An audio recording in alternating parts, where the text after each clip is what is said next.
Hello बच्चों, आज हम पढ़ेंगे कक्षा 10वीं का ब्रिज कोर्स विज्ञान विषय का, जो कि 2021-22 के नवीन विद्यार्थियों के लिए है। और इसमें सबसे पहले पार्ट में, विज्ञान के पहले पार्ट में हम पढ़ चुके थे परमाणु संरचना।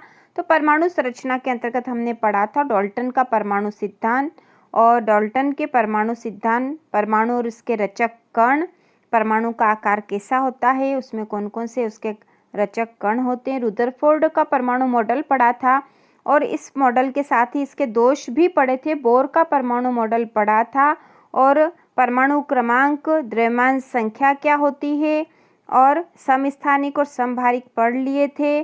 कार्बन के समस्थानिक, संयोजकता पढ़ ली थी। इसके साथ ही अब अगले वीडियो में हम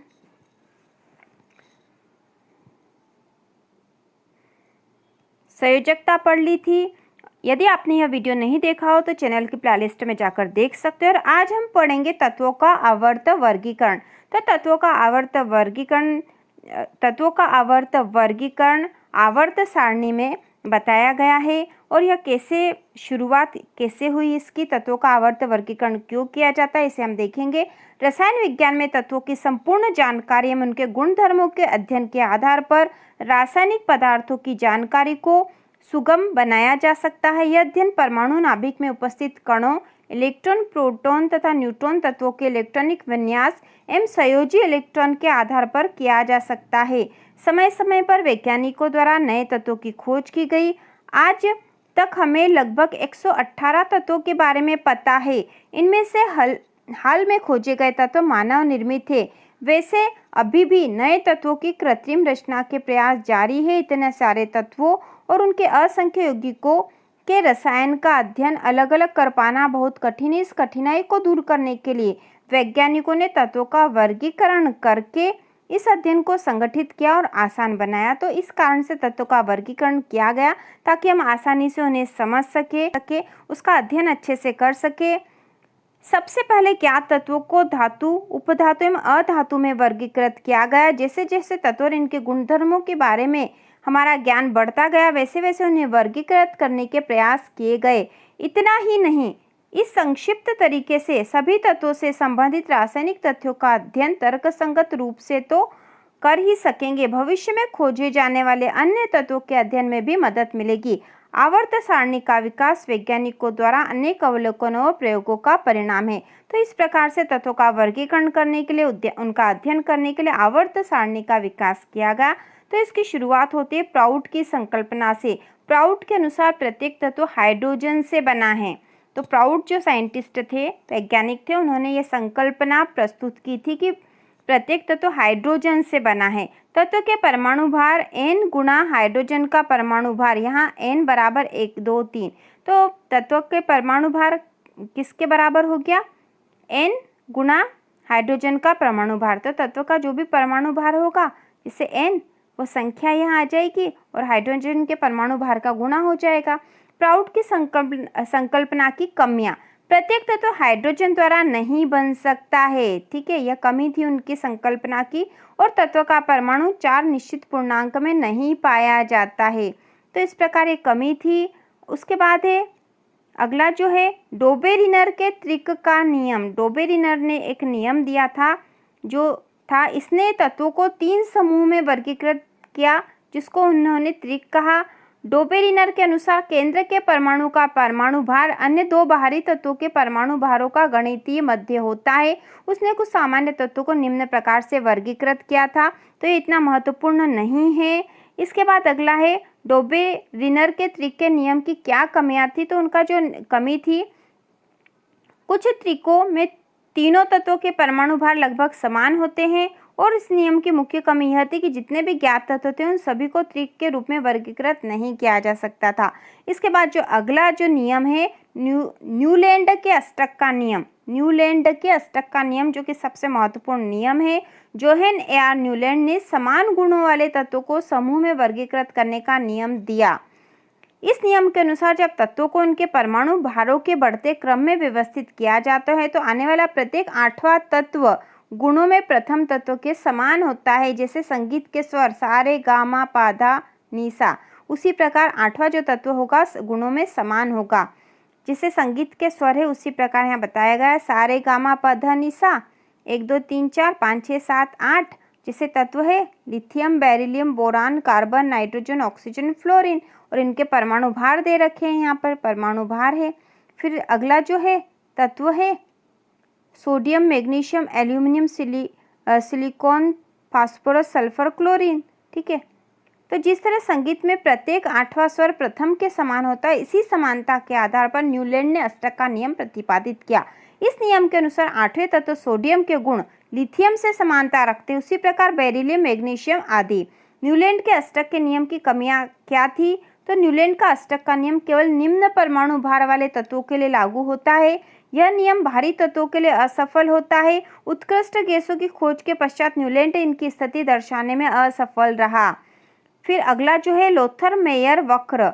1870 में लोथर मेयर ने विभिन्न तत्वों के भौतिक गुणों, मोल, आयतन, गलनांक, क्वथनांक आदि का अध्ययन किया। लोथर मेयर ने परमाणु आयतन और परमाणु भार के बीच वक्र खींचा और इस ग्राफ के आधार पर उसने बनाया कि समान गुणों वाले तत्व ग्राफ में समान स्थिति ग्रहण करते हैं। अगला जो है यहाँ पे जो ग्राफ दे रखा है, समान गुणों वाले तत्व समान स्थिति प्राप्त करते हैं, तो क्या ग्राफ दे रखा है। इस ग्राफ के आधार पर निम्न कुछ निष्कर्षों पर पहुंचा। तो ग्राफ जो बना था उसके आधार पर कुछ निष्कर्ष निकले थे। क्षार धातुएं जिनका परमाणु आयतन तथा विद्युत धनात्मक गुण सर्वाधिक है, वे वक्र के शीर्ष पर स्थान ग्रहण करती है। दूसरा है क्षारीय मृदा धातुएं जो अपेक्षाकृत कम विद्युत ऋणात्मक प्रकृति की होती है, वक्र के आरोही क्रम में स्थान ग्रहण करती है। और उपयुक्त निष्कर्षों के आधार पर उसने एक नियम दिया कि तत्वों के भौतिक गुण उनके परमाणु भारों के आवर्ती फलन होते हैं। तो इस प्रकार यह एक और नियम दिया था लोथर मेयर ने। उस नियम की भी कुछ कमियां थी। यह एक वैचारिक वर्गीकरण तथा लेकिन विभिन्न तत्वों की स्थितियों को याद रखना सरल नहीं है। इसने सभी ज्ञात तत्वों की स्थिति स्पष्ट नहीं की। वह हीलियम और लिथियम की स्थिति भी स्पष्ट नहीं कर सका। ये सारी कमियां थी इस नियम की। उसके बाद अगला जो महत्वपूर्ण नियम है मेंडलीफ की आवर्त सारणी। मेंडलीफ की आवर्त सारणी जो कि सबसे महत्वपूर्ण नियम में से है। द्विमित्र इवेनोविक मेंडलीफ ने आवर्त सारणी दी। उसने बताया कि भौतिकी तथा रासायनिक गुण के परमाणु भारों के आवर्ती फलन होते हैं। इस आधार पर उसने ज्ञात सभी तत्वों को एक सारणी में व्यवस्थित किया जिसे आवर्त सारणी कहते हैं। यदि तत्वों को उनके परमाणु भारों के क्रम में व्यवस्थित किया जाए तो उनके गुणों में एक क्रमिकता और आवर्तिता रहती है। आवर्त सारणी में उस समय तक अज्ञात तत्वों के लिए रिक्त स्थान छोड़ रखे थे। तो आवर्त सारणी इस प्रकार बनी थी कि आगे जो तत्व जिनका आविष्कार होना है, मतलब जिनका परमाणु भार निश्चित था कि इतना परमाणु भार आएगा, उनके लिए स्थान छोड़ दिया गया था। एक महत्वपूर्ण बात है इसके लिए। तत्वों के परमाणु भार उनके गुणों को दर्शाते हैं। अज्ञात तत्वों के नाम तथा गुण आवर्तिता नियम के आधार पर रखे गए, जैसे एल्यूमिनियम को एका, बोरोन को Ge, को एका, सिलिकॉन आदि। इसमें 8 वर्ग और 7 आवर्त है। इसमें आवर्त सारणी के आधार पर उसने तत्वों के अध्ययन का व्यवस्थित तरीका दिया। तो एक महत्वपूर्ण थी मेंडलीफ की आवर्त सारणी। आधुनिक आवर्त नियम, तो मेंडलीफ ने आवर्त सारणी दी थी, उसका क्रमिक धीरे धीरे विकास हुआ। उसमें कुछ नए तत्व जोड़े गए, कुछ नए नियम लागू हो गए और आज जो आवर्त सारणी हम पढ़ते हैं वह है आधुनिक आवर्त सारणी। तो इसमें महत्वपूर्ण चीज़ें जो है, महत्वपूर्ण पॉइंट जो इसके मोजुले ने यह नियम दिया। इसके अनुसार तत्वों के भौतिक तथा रासायनिक गुण उनके परमाणु क्रमांकों के आवर्ती फलन होती है। सबसे महत्वपूर्ण जो मेंडलीफ की आवर्त सारणी से जो आधुनिक आवर्त सारणी में अंतर है वह है कि मेंडलीफ की आवर्त सारणी में तत्वों के भौतिक और रासायनिक गुण उनके परमाणु भारों के आवर्ती फलन थे, जबकि आधुनिक आवर्त सारणी में उसके परमाणु क्रमांक के आवर्ती फलन है। दूसरा है आवर्त सारणी का दीर्घ रूप बोहर द्वारा दिया गया तथा यह बोहर बरी के इलेक्ट्रॉनिक विन्यास पर आधारित है। आवर्त सारणी के दीर्घ रूप में 7 क्षैतिज खाने होते हैं जिसे आवर्त कहते हैं, जो मेंडलीफ की आवर्त सारणी के समान है, तथा 18 ऊर्ध्वाधर खानों को वर्ग कहा जाता है। प्रत्येक सारणी का दीर्घ रूप केवल अफबी सिद्धांत का ग्राफीय प्रस्तुतिकरण है।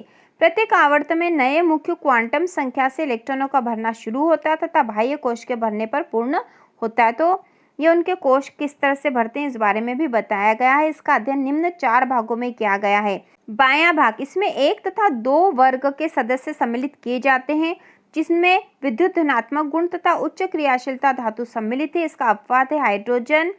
दायां भाग, एकदम दाएं भाग में 13 से 17 तथा शून्य वर्ग और उसके समस्थानिक रखे जाते हैं। यह भाग सभी अधातु, उपधातु, कुछ धातुओं से युक्त है। इस भाग के सभी वर्ग पी खंड में सम्मिलित किए जाते हैं। उसके बाद है मध्य भाग। इस भाग में 3 से 12 के तत्वों को सम्मिलित किया जाता है। इस स्थान में 3D, 4D, 5D तथा 6D श्रेणी से संबंधित तत्व धातु उपस्थित है, जिसे संक्रमण श्रेणी कहते हैं। ठीक है, अगला है तल भाग। इस भाग में लैथेनाइड, एक्टिनाइड श्रेणियां सम्मिलित है। आवर्त तथा वर्गों की व्याख्या, तो इसकी व्याख्या किस प्रकार की जाती है, तो यह महत्वपूर्ण है। तो फर्स्ट आवर्त या लघुत्व कहलाता है। इसमें केवल 2 तत्व हाइड्रोजन तथा हीलियम है फर्स्ट आवर्त में। सेकेंड और थर्ड आवर्त इन्हें लघु आवर्त कहते हैं। प्रत्येक आवर्त में 8 तत्व पाए जाते हैं। इस आवर्त में द्वितीय कोश या 2s या एंड 2p उपकोश पूर्ण होते हैं। इसमें 2s और 2p पूरा होता है। और फर्स्ट जो आवर्त है उसमें 1s1 और 1s2 मतलब हाइड्रोजन और हीलियम परमाणु ही उपस्थित है। फोर्थ एंड फिफ्थ, चौथा और पांचवा आवर्त जो है इसे दीर्घ आवर्त कहते हैं तथा इसके प्रत्येक आवर्त में 18 तत्व पाए जाते हैं। फिर छठा आवर्त, यह दीर्घतम आवर्त है जिसमें 32 तत्व पाए जाते हैं। सातवां आवर्त है, अब तक इस आवर्त में 32 तत्व उपस्थित है। अपूर्ण आवर्त है मतलब इसमें और तत्व इसमें अभी आने हैं। उसी प्रकार वर्ग के बारे में बताया गया है। दीर्घ रूप आवर्त सारणी के ऊर्ध्वाधर खानों को वर्ग कहते हैं। इसमें 18 ऊर्ध्वाधर खाने होते हैं। 1, 2 तथा 13 से 17 में सभी आंतरिक कोश पूर्ण भरे होते हैं, लेकिन बाह्यतम कोश अपूर्ण होते हैं। शून्य वर्ग के तत्व उत्कृष्ट गैसें कहलाती हैं। इनका इलेक्ट्रॉनिक विन्यास NH2 NP6 इस प्रकार का होता है। इसे 12 वर्ग के तत्वों के उपांत्य कोश व बाह्यतम कोश अपूर्ण होते हैं। इस वर्गों के तत्व संक्रमण तत्व कहलाते हैं। 2 अन्य श्रृंखलाएं आवर्त सारणी के पेंदे में स्थित है, जिनके तत्वों के बाह्यतम उपात्य व उप उपात्य कोश भी पूर्ण भरे नहीं होते हैं। इन्हें दुर्लभ मृदा धातु या लैंथेनाइड भी कहा जाता है। तो जब आप आवर्त सारणी देखोगे तो आपको आसानी से समझ में आ जाएगा। इसके बाद अगला है शून्य वर्ग के तत्वों का सामान्य इलेक्ट्रॉनिक विन्यास NH2 NP6 है तथा इनके सभी कोश पूर्ण भरे होते हैं, अत्यंत निम्न क्रियाशील होते हैं। तो यहाँ पे आवर्त सारणी दे रखी है। आवर्त सारणी, ठीक है, पहला कोश है, इसमें हाइड्रोजन है और यहाँ हीलियम है, lithium, beryllium, boron, carbon, nitrogen, oxygen, fluorine, neon. और इस प्रकार से आवर्त सारणी है, आपको याद कर लेनी चाहिए। कुछ मुख्य तत्व याद कर ही लेने चाहिए। इसके बाद अगले वीडियो में हम प्रकाश पढ़ेंगे और इसी तरह के और वीडियो देखने के लिए चैनल को सब्सक्राइब कीजिए।